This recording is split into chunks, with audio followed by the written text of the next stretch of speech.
Pakistan stock market میں آج کل ایک عجیب ہی سما ہے۔ انڈیکس روزانہ ہزاروں پوائنٹس اوپر جا رہا ہے، ہر طرف ایک جشن کا ماحول ہے، اور ایسا لگتا ہے جیسے ایک سونے کی کان کھل گئی ہے جہاں ہر کوئی اپنی قسمت آزمانے پہنچ گیا ہے۔ اور اسی ماحول میں ہمارے پاس ایک لسنر کے بھیجے ہوئے کچھ ذرائع ہیں اور بہت دلچسپ ہیں۔ کچھ آن لائن آرٹیکلز ہیں، کئی وائرل واٹس ایپ گروپس کے اسکرین شاٹس اور ایک مشہور ٹریڈر کی یوٹیوب ویڈیو کا لنک بھی۔ ان سب میں ایک ہی دعویٰ مشترک ہے کہ مارکیٹ میں پیسہ کمانے کا ایک یقینی اور خفیہ فارمولا موجود ہے۔ جی، اور یہ دعویٰ ہی سب سے بڑا سوالیہ نشان ہے۔ بالکل۔ تو آج کی اس تفصیلی گفتگو کا مقصد انہی ذرائع کو کھنگالنا ہے اور یہ دیکھنا ہے کہ اس سارے شور شرابے کے پیچھے سچائی کیا ہے۔ کیا واقعی کوئی جادوئی فارمولا ہے یا یہ صرف ایک دھوکے کا جال ہے؟ آئیے اس کی تہہ تک پہنچتے ہیں۔ تو سب سے پہلے ان واٹس ایپ گروپس کی بات کرتے ہیں۔ ایک گروپ تو ماہانہ 10,000 روپے فیس لے رہا ہے اور دعویٰ یہ کہ ان کی ٹپس پر عمل کرنے سے پیسہ 1 مہینے میں دگنا ہو جائے گا۔ یہ تو بہت ہی بڑی بات ہے۔ یہ دعویٰ اتنا بڑا ہے کہ وہیں پر خطرے کی گھنٹی بج جانی چاہیے۔ یہاں ایک بہت بنیادی اور منطقی سوال ہے جو ہر کسی کو خود سے پوچھنا چاہیے۔ کیا؟ اگر کسی شخص یا گروپ کے پاس واقعی کوئی ایسا جادوئی فارمولا ہے تو وہ اسے 10,000 روپے کی فیس کے عوض آپ کو کیوں بیچے گا؟ وہ خود خاموشی سے بینک سے قرض لے کر یا اپنی ساری جائیداد لگا کر اربپتی کیوں نہیں بن جاتا؟ صحیح کہا۔ یہ تو ایسے ہی ہے جیسے کوئی کہے میرے پاس نوٹ چھاپنے کی مشین ہے لیکن میں اسے خود استعمال کرنے کے بجائے آپ کو کرائے پر دینا چاہتا ہوں۔ بالکل، یہ بات عقل میں نہیں آتی۔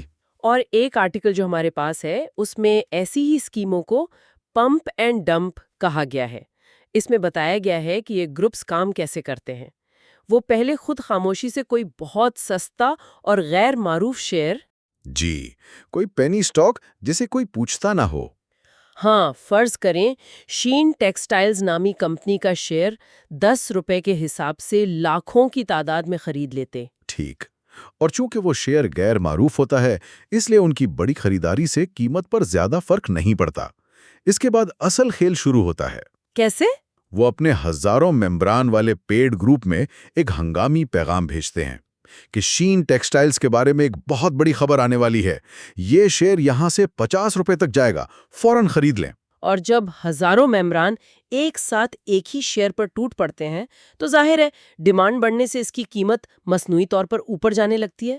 بالکل، 10 روپے والا شیئر دیکھتے ہی دیکھتے 15، 20 اور پھر 25 روپے تک پہنچ جاتا ہے۔ اور نئے ممبران یہ تیزی دیکھ کر اور زیادہ جوش میں آ جاتے ہوں گے۔ ایگزیکٹلی، اور جیسے ہی قیمت ان کے مطلوبہ ہدف مثلاً 25 روپے پر پہنچتی ہے، وہ گروپ ایڈمنز جنہوں نے 10 روپے میں خریدا تھا، جی، وہ اپنا سارا مال انہی ممبران کو بیچ کر کروڑوں کا منافع جیب میں ڈال کر باہر نکل جاتے ہیں۔ اور پیچھے رہ جاتا ہے عام سرمایہ کار جو 25 روپے کا مہنگا شیئر لے کر پھنسا ہوتا ہے۔ بالکل، اور چونکہ اب کوئی بڑا خریدار نہیں ہوتا اس شیئر کی قیمت تیزی سے واپس 10-12 روپے پر گرنا شروع ہو جاتی ہے۔ تو اس کا مطلب یہ ہوا کہ کسی دوسرے کے اشارے پر بغیر تحقیق کے اپنی جمع پونجی لگانا یہ تو خودکشی کے مترادف ہے۔ سیدھی سی بات ہے، یہ تو واقعی ایسا ہی ہے جیسے اپنی گاڑی کی چابی کسی نابینا شخص کو تھما دینا اور امید کرنا کہ وہ آپ کو منزل پر پہنچا دے گا۔ بالکل، اپنی تحقیق خود کرنا سیکھنا شاید شروع میں مشکل لگے، بورنگ لگے، لیکن طویل مدت میں آپ کے سرمایے کی اصل محافظ یہی تحقیق ہے۔ اچھا، اپنی تحقیق میں جو سب سے پہلی چیز نئے سرمایہ کار کو پریشان کرتی ہے وہ ہیں یہ بڑے بڑے ٹارگٹس۔ یہ گروپ صرف خرید لو نہیں کہتے بلکہ وہ بڑے یقین سے ہدف بھی بتاتے ہیں۔ جیسا کہ اس یوٹیوب ویڈیو میں وہ ٹریڈر صاحب دعویٰ کر رہے ہیں کہ الفا سیمنٹ اگر 450 روپے کی سطح عبور کر گیا تو سیدھا 700 تک جائے گا۔ اتنے یقین سے یہ ہند سے کیسے نکال لیتے ہیں؟ کوئی اندر کی خبر ہوتی ہے؟ یہ ایک بہت اہم نکتہ ہے اور اکثر نئے لوگ اسی جال میں پھنستے ہیں۔ سمجھنے کی بات یہ ہے کہ یہ دعوے 99% کیسز میں کسی اندرونی خبر پر نہیں بلکہ ٹیکنیکل انالیسس پر مبنی ہوتے ہیں۔ ٹیکنیکل انالائسس وہ کیا ہوتا ہے؟ دیکھیں، ماہرین ماضی کے ڈیٹا اور قیمتوں کے چارٹس کو دیکھ کر کچھ اہم سطحوں کا تعین کرتے ہیں۔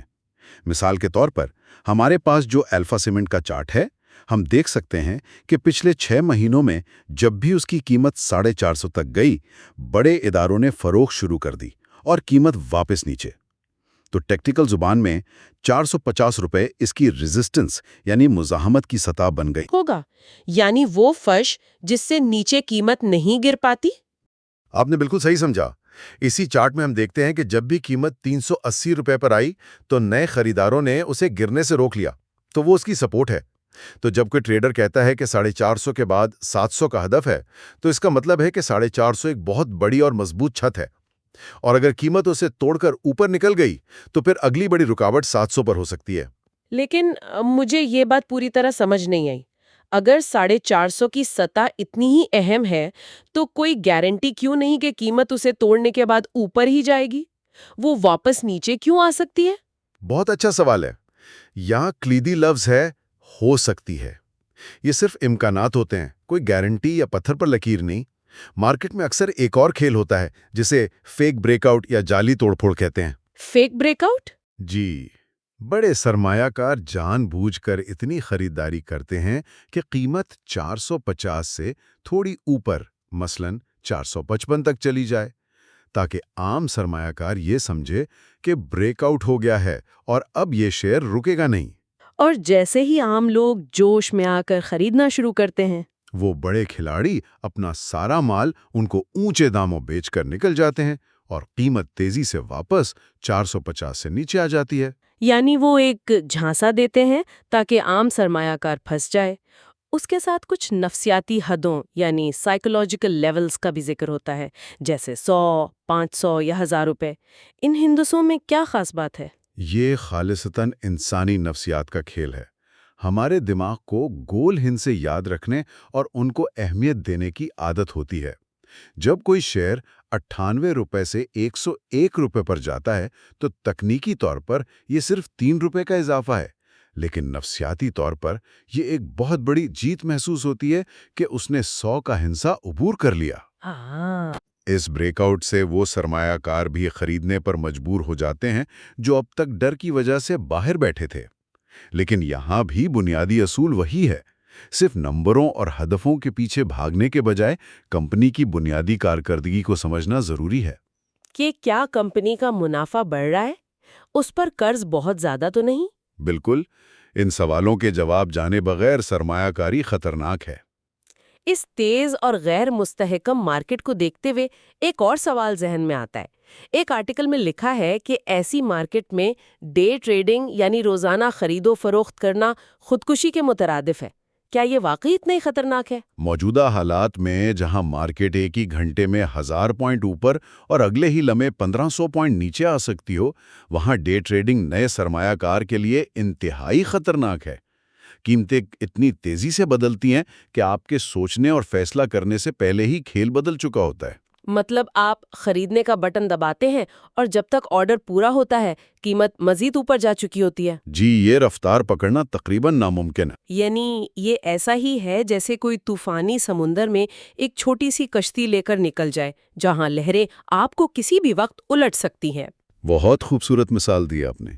تو ذرائع میں اس کا جو متبادل دیا گیا ہے یعنی سوئنگ ٹریڈنگ، کیا وہ ایک بڑے جہاز کی طرح ہے جو ان چھوٹی لہروں سے زیادہ متاثر نہیں ہوتا؟ بالکل یہی بات ہے۔ سوئنگ ٹریڈنگ موجودہ حالات کے لیے ایک بہتر اور محفوظ حکمت عملی ہو سکتی ہے۔ اس کا مطلب ہے کہ آپ روزانہ کی چھوٹی اور تیز لہروں پر سواری کرنے کی کوشش نہیں کرتے، بلکہ آپ مارکیٹ کی ایک بڑی لہر یعنی ٹرینڈ کے ساتھ چلتے ہیں۔ آپ اچھی کوالٹی کے شیئرز، جنہیں بلو چپس بھی کہا جاتا ہے، ان کی بنیادی مضبوطی دیکھ کر خریدتے ہیں اور پھر انہیں کچھ دنوں یا ہفتوں کے لیے ہولڈ کرتے ہیں۔ یہاں کوالٹی بمقابلہ کچرا شیئرز کا فرق بھی بہت اہم ہو جاتا ہوگا، کیونکہ تیزی میں تو ہر شیئر ہی بھاگ رہا ہوتا ہے۔ یہ سب سے اہم نکتہ ہے۔ جب مارکیٹ میں تیزی کا طوفان آتا ہے تو ہر قسم کا شیئر بڑھتا ہے، اچھا بھی اور برا بھی۔ لیکن جب مارکیٹ گرتی ہے، اور وہ گرتی ضرور ہے، تو صرف مضبوط بنیادوں والی کمپنیوں کے شیئرز ہی سنبھل پاتے ہیں اور واپس اپنی قیمت پر آ جاتے ہیں۔ جی، جبکہ کمزور یا پینی سٹاکس، جنہیں کچرا شیئرز بھی کہا جاتا ہے، وہ اس طرح گرتے ہیں کہ سرمایہ کار کو بیچنے کا موقع ہی نہیں ملتا۔ کیونکہ ان میں خریدار ہی ختم ہو جاتا ہے۔ بالکل، اس لیے ایسی تیز مارکیٹ میں ہمیشہ کوالٹی کے جہاز پر سوار رہنا بہتر ہے، چھوٹی کشتیوں سے دور رہیں۔ ایک اور نفسیاتی پہلو ہے جس پر بات کرنا ضروری ہے۔ ایک آن لائن فورم کا حوالہ بھیجا گیا ہے جہاں لوگ پوچھ رہے ہیں کہ کیا ہر 10 منٹ بعد اپنا پورٹ فولیو اور شیئرز کی قیمتیں چیک کرتے رہنا چاہیے؟ اور یہ ایک بہت بڑی اور مہنگی غلطی ہے۔ یہ بالکل ایسا ہے جیسے آپ نے کیک اوون میں رکھا ہو اور آپ اسے ہر 2 منٹ بعد دروازہ کھول کر دیکھ رہے ہوں کہ وہ ٹھیک سے پک رہا ہے یا نہیں۔ واہ، کیا مثال ہے! نتیجہ یہ ہوگا کہ بار بار درجہ حرارت بدلنے سے کیک کبھی ٹھیک سے بنے گا ہی نہیں۔ یعنی بار بار دیکھنے سے ہم خود ہی اپنے منافع کو خراب کر لیتے ہیں۔ بالکل، اگر آپ ہر 10 منٹ بعد ریٹ دیکھیں گے تو آپ کے فیصلے منطق اور تحقیق پر نہیں بلکہ 2 سب سے خطرناک جذبات پر مبنی ہوں گے: خوف اور لالچ۔ خوف اور لالچ؟ جی، جب مارکیٹ تھوڑی سی نیچے آئے گی تو آپ خوفزدہ ہو کر اپنا اچھا شیئر بھی نقصان میں بیچ دیں گے، اور جب وہ تھوڑا اوپر جائے گی تو آپ لالچ میں آ کر مزید مہنگا خرید لیں گے کہ کہیں یہ موقع ہاتھ سے نہ نکل جائے۔ یہ چکر آپ کو ہمیشہ نقصان میں رکھے گا۔ تو پھر درست طریقہ کیا ہے؟ مارکیٹ کو کتنی بار دیکھنا چاہیے تاکہ ذہنی سکون بھی رہے؟ اگر آپ نے اپنی تحقیق اچھی طرح کی ہے تو دن میں 2 یا زیادہ سے زیادہ 3 بار مارکیٹ دیکھنا کافی ہے۔ ایک بار صبح مارکیٹ کھولنے کے بعد دن کا رجحان سمجھنے کے لیے، اور ایک بار شام کو مارکیٹ بند ہونے سے کچھ دیر پہلے اگلے دن کی حکمت عملی بنانے کے لیے۔ اور اس کا بہترین حل یہ ہے کہ آپ شیئر خریدتے وقت ہی اپنے لیولز طے کر لیں۔ جی، 2 لیولز: ایک سٹاپ لاس، یعنی نقصان کی وہ حد جہاں پہنچ کر آپ بغیر سوچے سمجھے شیئر بیچ دیں گے، اور دوسرا ٹیک پروفٹ، یعنی منافع کی وہ حد جہاں آپ اپنا منافع بک کریں گے۔ جب یہ لیولز پہلے سے طے ہوں گے تو آپ کو بار بار اسکرین سے چپکے رہنے کی ضرورت نہیں پڑے گی۔ ان تمام باتوں کو ذہن میں رکھتے ہوئے اس تیزی کے طوفان میں ایک عام سرمایہ کار خود کو کیسے سنبھالے؟ ایک خوف ہوتا ہے جسے فومو یعنی فیئر آف مسنگ آؤٹ کہتے ہیں، کہ کہیں میں اس دوڑ میں پیچھے نہ رہ جاؤں۔ یہ خوف اکثر غلط فیصلوں کی وجہ بنتا ہے۔ اس سے بچنے کے لیے جو ذرائع ہمارے پاس ہیں ان سب سے ملا کر 4 بہت عملی اصول نکلتے ہیں۔ پہلا، اندھی تقلید سے گریز کریں۔